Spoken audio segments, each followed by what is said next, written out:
Hello, and welcome back to Playful Pedagogy for day 2 of the 12 Games of Christmas.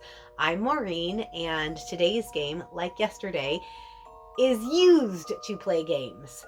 A deck of cards. So I actually have 3 decks of cards. I have them of various sizes. I have a large, a medium, and a regular size, and I have several decks of cards. They're fairly inexpensive, so I do tend to use them.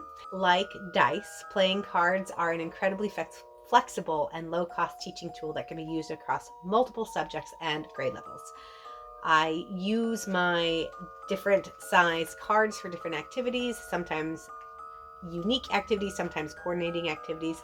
And the first way I actually use cards in the classroom is for classroom management, to randomly call on students. For example, I will have a think about the students and who I want to group together, and then I will give them a card, and depending on their suit, they might have to get with other hearts for an activity and then switch it up, and I might have them get with all the 6s for the next activity.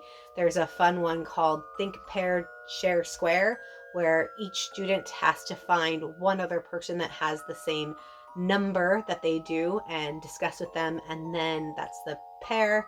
And then the squaring is they find the other students that are of their same suit or of their same number, depending on what I'm asking them to do for that particular activity. Later on in the year, when I get to know them very well, I'll take a deck of playing cards and I will decide on how I want to group the students. So I will have a certain group of students that I want all to be in one suit, and then I want other students to be in the number value.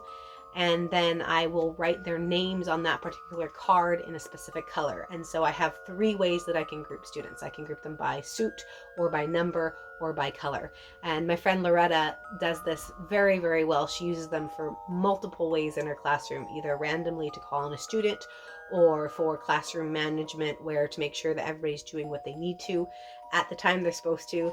Or maybe she'll have seating assignments for them. She'll randomly deal out the cards, and where you find your name is where you sit for the day. So there's lots of really fun and interesting ways that you can use a deck of cards for classroom management. Other ways you can use a deck of cards include movement breaks, for example. So you can have movements such as jumping or push-ups or sit-ups or whatever type of movement you are comfortable with your classroom, assigned to each of the suits. And then the number is how many repetitions of that particular movement you do. Or you might have a whole list of brain breaks that you do, and each card is assigned to specific brain breaks. So you might shuffle up your deck and pick one, and that's the brain break that you do for the day. You can use it for social emotional learning, for icebreakers, for cooperation challenges. Lots of different ways that you can use this for classroom management and classroom building. You can use this for math skills. You can use the cards for number sense, fractions, probability, algebra, where you can rearrange the cards and make number sentences out of them. For science, you can use them for data collection, experimentation, and probability as well.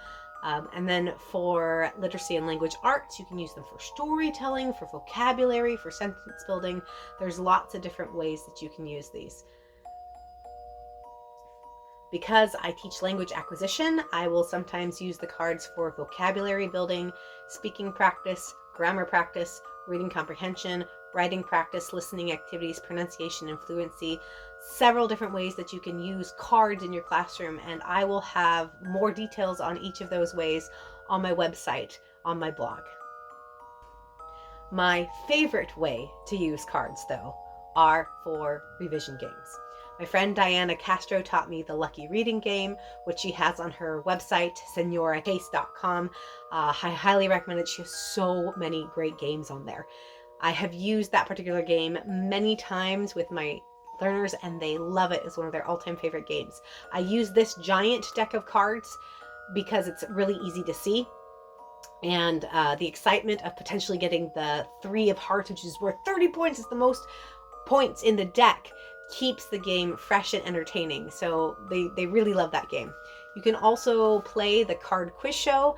This is where students draw a card and answer a revision question based on the suit and the difficulty level of the card.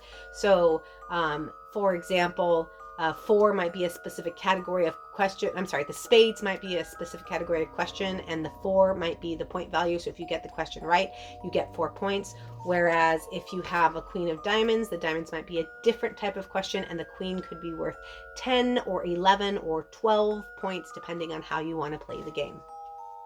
Memory revision is another fun one. This is where I have to use my smaller deck because it does take up space. However, students will flip over a card, and if they answer the question correctly, then they get to keep the card. And if they don't answer it correctly, it goes back down, face down.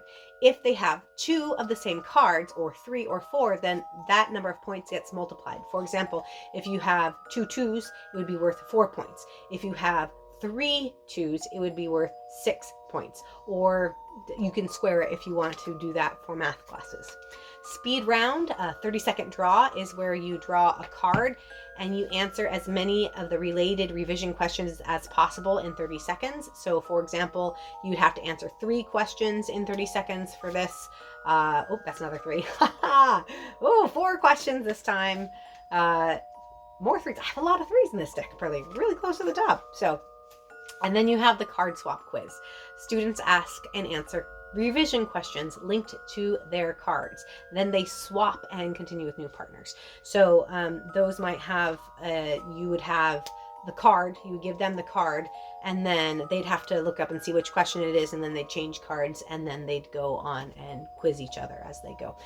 You can actually have those cards written down on an index cards as opposed to playing cards. It's a little bit more complicated with playing cards, but it's another revision game. And then there's one that I haven't tried yet, but it sounds like a lot of fun, Story Shuffle. And that's where students draw several cards and they use the suit prompts to retell or summarize a story of the text. So I have to create that resource to make that work, but it looks like it would be a lot of fun. So there you have it.